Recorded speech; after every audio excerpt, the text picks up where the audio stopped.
नमस्ते बच्चों। आपके माता पिता को भी मेरा सप्रेम नमस्ते। यह कहानी कक्षा 5 की मराठी किताब सुलभ भारती से ली गई है। यह महाराष्ट्र स्टेट बोर्ड की किताब है।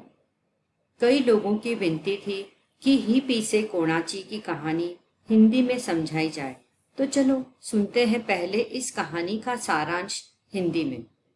यहाँ मीनू नाम की एक लड़की है जिसका घर उसी की खेत में है। उसे कहीं से 2 पंख मिलते हैं और वह उन पंखों को उसी के मालिक को लौटाना चाहती है। वह पंखों को लेकर अलग अलग पक्षियों के पास जाती है, लेकिन वे पक्षी उन पंखों को देखकर कहते हैं कि ये पंख उनके नहीं हैं। अंत में उसे उन पंखों का मालिक मिल ही जाता है। चलो सुनते हैं उन पंखों का स्वामी कौन था।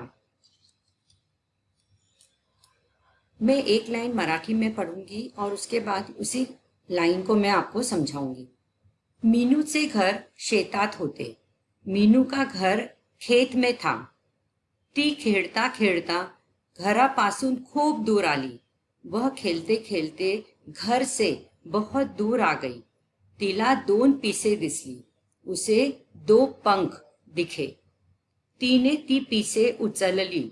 उसने उन पीसों को, पीस मतलब पंखों को उचला, उचला मतलब उठाया। तिला ती पिसे खूप आवडली। उसे वे पंख बहुत अच्छे लगे। तिला वाटेत एक कोंबडी दिसली। कोंबडी मतलब मुर्गी। तिला वाटेत, तिला मतलब उसे, वाटेत मतलब रास्ते में एक मुर्गी दिखी। मीनूला वाटले ही पिसे नक्कीच कोंबडीचीच असणार, म्हणून तिने कोंबडीला विचारले, कोंबडीताई, ही पिसं तुझी आहेत का? मीनू को लगा कि ये पंख नक्की, नक्की मतलब डेफिनेटली, श्योर, कोंबड़ी के ही होंगे। कोंबड़ी मतलब मुर्गी के ही होंगे।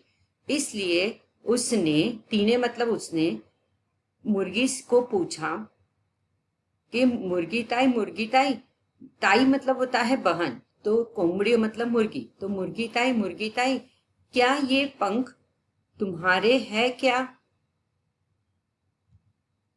कोंबडीने पिसांकडे निरखून पाहिले।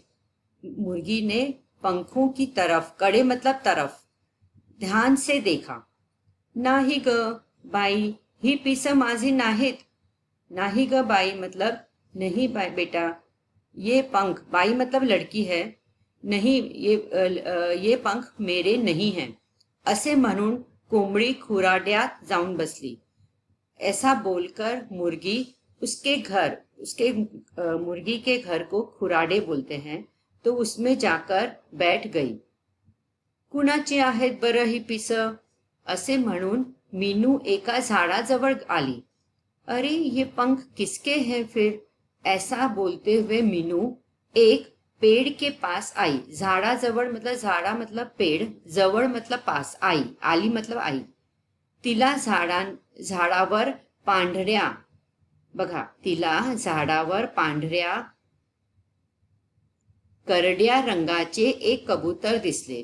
तो उसे झाड़ मतलब पेड़ और वर मतलब ऊपर, उसे, तिला मतलब उसे, झाड़ पर सफेद करड्या रंगाचे, करड्या मतलब होता है ग्रे कलर, जिसमें व्हाइट, सफेद और काले रंग का मिश्रण हो, तो ऐसा करड्याचे रंगाचे मतलब ग्रे कलर के का एक कबूतर दिखा। त्याला पाहून मीनूला वाटले, याची तर नाहीत ही पिसं, क्योंकि उसके हाथ में जो पंख थे शायद वो कोई दूसरे रंग के थे। तो उसने पंखों को देखकर बोला कि अरे कबूतर का तो रंग ग्रे है और थोड़ा सा हल्का सफेद है, तो मुझे नहीं लगता। त्याला पाहून मतलब उसे देखकर, कबूतर को देखकर, पाहून मतलब देखकर, मीनूला वाटले, मीनू को लगा कि याची तर नाहीत ही पिसं, याची मतलब कबूतर की, ये पंख तो नहीं है, नाहीत ही पिसं, नाहीत मतलब नहीं, ही मतलब ये है, और पिसं मतलब पंख।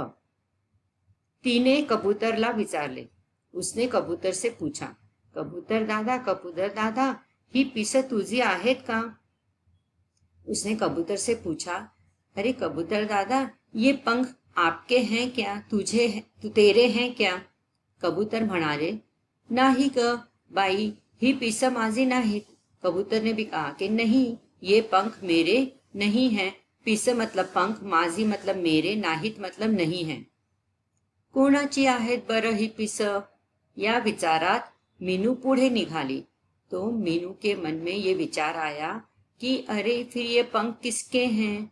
ऐसा सोचते सोचते वो पुढे निघाली. पुढे मतलब आगे, निघाली मतलब गई. समोरून, समोरून मतलब सामने से, आपला पिसारा सावरत मोर येत होता. अपना पंख संभालते हुए, सावरत मतलब वो उसके पंख खुले हुए होंगे मोर के, तो वो उन्हें बंद करके, गैदर करके मोर आ रहा था. सामने से मोर अपने पंखों को संभालते हुए आ रहा था. ये होता मतलब आ रहा था. ये देखो इसमें है, मोर आ रहा है. त्याची ऐटदार चाल आणि रंगबेरंगी लांब सडक पिसारा खूब मोहक दिसत होता.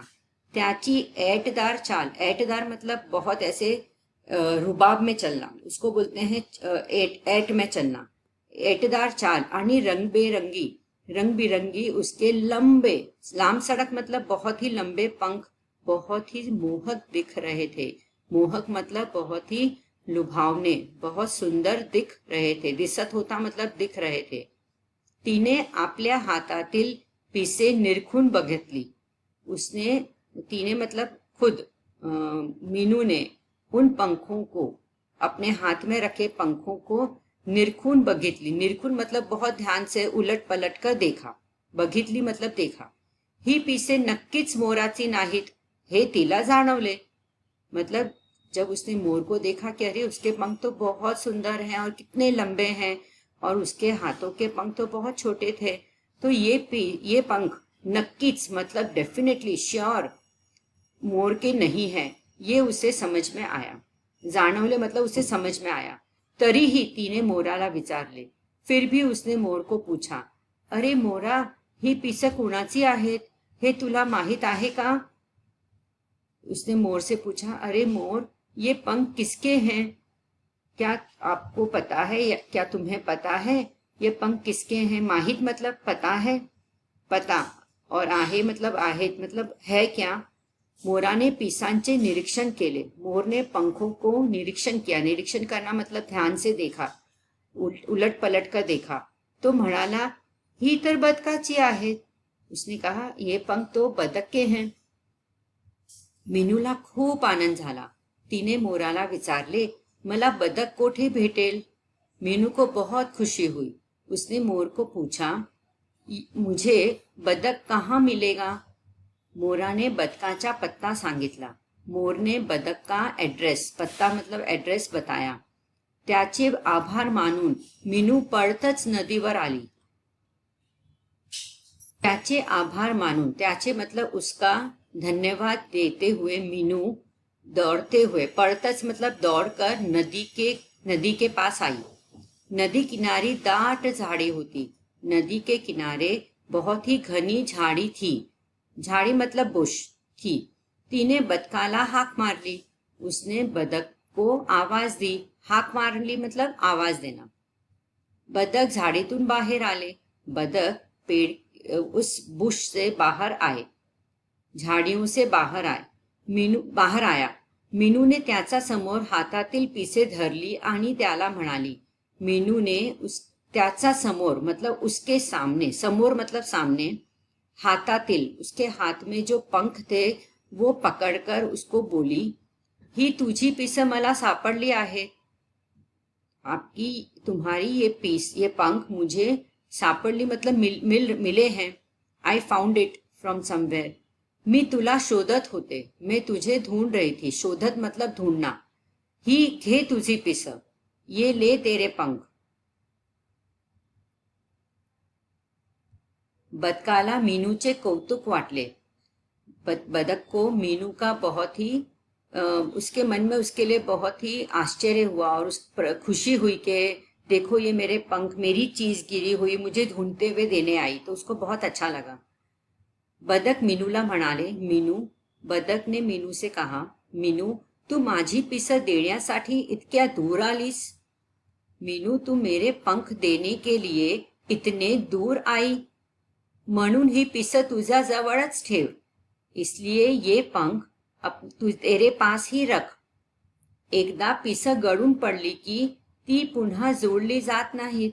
एक बार पंख अगर गिर जाते हैं, गलकर गिर जाते हैं, मतलब उसकी पंखों की एक लाइफ, एक उम्र होती है. जब पंख उसमें से, उनके पंखों में से झड़ जाते हैं तो वो उसे वापस से जोड़ नहीं सकते. तुला अशीच वेगवेगळी पिसं सापडली तर ती तू सांभाळून ठेव. तो बदक ने उसे एक बहुत अच्छी बात समझाई कि अगर ऐसी तुला अशीच मतलब ऐसे ही, अशीच मतलब ऐसे ही पंख, वेगवेगळी पिसं, वेगवेगळी मतलब डिफरंट टाइप्स ऑफ पंख सापडली मतलब मिले तर ती तू सांभाळून ठेव, संभाल कर रख. मीनू आनंदाने घरी आली. तिने बदकाने दिलेली पिसे आपल्या वहीत ठेवली. मीनू खुशी खुशी अपने घर आई और उसने बदक को बदक के द्वारा दिए हुए पंख अपनी नोटबुक में रखे. वहीत मतलब नोटबुक में रखे. ठीक है, तो ये मुझे आशा है कहानी आपको समझ में आई होगी. अगर कुछ नहीं आई होगी तो कुछ आपके प्रश्न होंगे तो आप मुझे कमेंट बॉक्स में लिख के भेज सकते हैं. अभी मैं नीचे प्रश्न उत्तर पे जाती हूँ. दूर मतलब लांब, दूर मतलब बहुत दूर, लंबा. निरखून पाहणे मतलब लक्ष्य पूर्वक पाहणे मतलब ध्यान से देखना. मोहक मतलब सुंदर. नाव उत्तरे सांगा. मीनूचे घर कोठे होते? तो मीनू का घर कहाँ था? तो आपको ऊपर दिखेगा कि मीनू का घर शेतात होते. मीनूचे घर शेतात होते, तो ये पहला उत्तर है. पिसे पाहून मीनूचा मनात कोणता विचार आला? मतलब पंख देखकर मीनू के मन में क्या विचार आया? तो पिसे पाहून मीनूचा मनात आला की ही पिसे नक्कीच कोंबडीची असणार. तिसरा प्रश्न. मीनू कोण कोणाला भेटली? तो मीनू किस किस को मिली? तो ये बहुत ही साधारण आसान उत्तर है. मीनू पहले तो कोंबडी को भेटली, मग कबूतर, मोर आणि बदकाला, है ना. तो मीनू कोणाला भेटली. मीनू और कोणाला की जगह पे आप सारे पक्षियों के नाम लिखेंगे. कोंबडी, कबूतर, मोर आणि बदकाला भेटली. मीनूला बदकाचा पत्ता कोणी सांगितला? मीनूला बदकाचा पत्ता कोणी सांगितला? कि मीनू को बदक का एड्रेस किसने बताया? तो ये आप बहुत इजी है आपके लिए. खाली कोणी की जगह पे आपको मोर लिखना है. मीनूला बदकाचा पत्ता मोराने सांगितला. मोराने सांगितला. ठीक है. पिसे कोणाची होती? बहुत ही आसान प्रश्न है. पिसे बदकाची होती, है ना. ठीक है, चलो अभी नीचे जाते हैं. रिकाम्या जागी जुळणाऱ्या योग्य पर्याय पुढे अशी खून करा. मतलब जो सही है उसके आगे आपको सही का निशान लगाना है. पिसे सापडल्यावर मीनूला, इन दोनों में से एक ऑप्शन आपको चुनना है. पिसे कोणाची आहेत हे माहीत करून घ्यायचे होते की पिसे घरी न्यायची होती?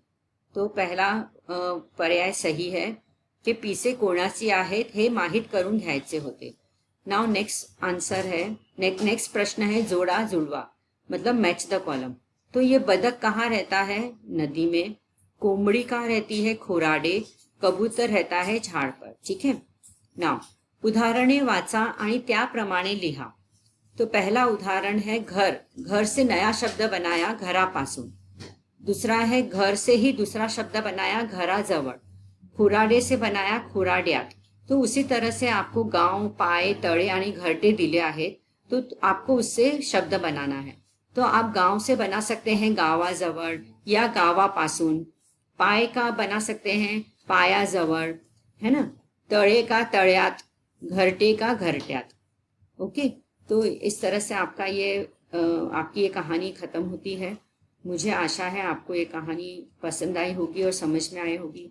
कुछ भी नहीं आया तो आप मुझे कमेंट में लिख के भेज सकते हैं. मैं आपकी बात पर विचार करके आपकी रिक्वेस्ट पर और उसके हिसाब से आपको उत्तर दूंगी. धन्यवाद बच्चों. बाय.